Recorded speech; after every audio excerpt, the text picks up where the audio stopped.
Hey viewers, welcome back to our channel.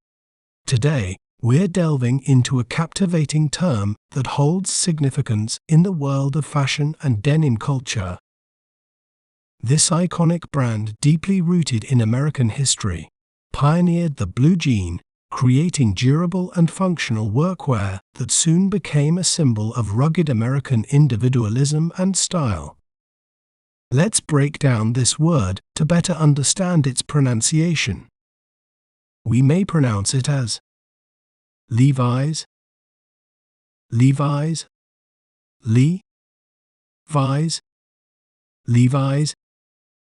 Levi's is renowned for its iconic denim jeans, known for their quality craftsmanship and timeless design.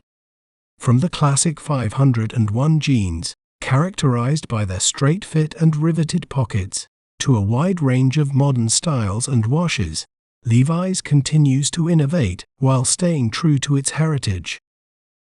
Beyond jeans, Levi's offers a diverse collection of casual apparel, outerwear, and accessories, all reflecting the brand's commitment to authenticity and durability.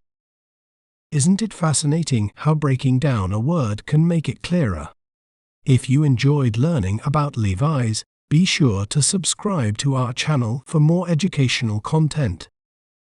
Thanks for watching. Remember, knowledge is power. See you next time.